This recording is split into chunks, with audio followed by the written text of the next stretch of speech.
It's been a month to remember for crypto investors. Even though Bitcoin has yet to cross over the $100,000 mark, its price is up by more than 30% in November alone. Nearly all of those gains came after Donald Trump won the 2024 presidential election. His pledge to make the U.S. the world's crypto capital paves the way for a crypto-friendly policy now that he's about to return to the White House. No wonder the crypto community is optimistic. Needless to say, prior to the election, we were just as clueless about who the next U.S. president will be as anyone else.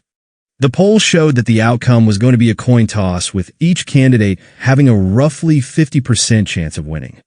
So based on politics alone, buying Bitcoin prior to the election would have been a 50-50 bet.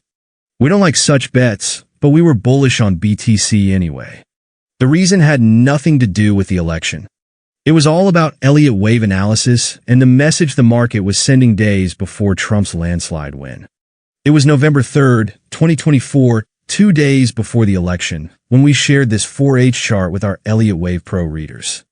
It revealed a complete WXY correction between $73.794 and $49.577. According to the theory, once a correction is over, the preceding trend continues. In Bitcoin's case, the preceding trend was clearly to the upside, and it seemed to have resumed months ago.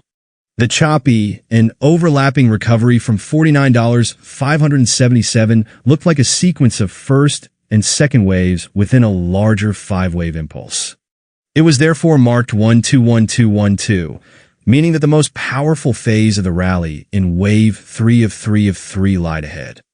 This led us to conclude that a path to over $90,000 can be identified with reasonable Elliott wave assumptions, as long as $58,867 is intact.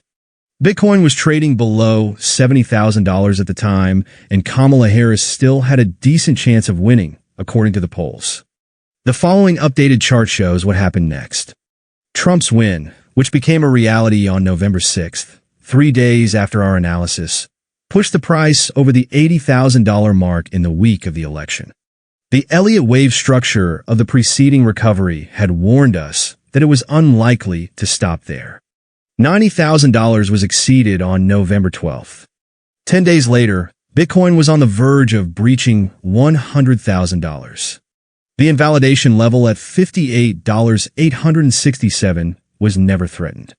This is yet another great example of the market somehow predicting real-life events and developments. We don't know how it does it, but it is fascinating every time. What matters for traders is that the stage is often set days, weeks, sometimes months in advance. The Elliott wave patterns are there for everyone to see long before the alleged cause becomes known. In this case, the stage was set for a big rally in the price of Bitcoin 3 days before it became a Trump trade.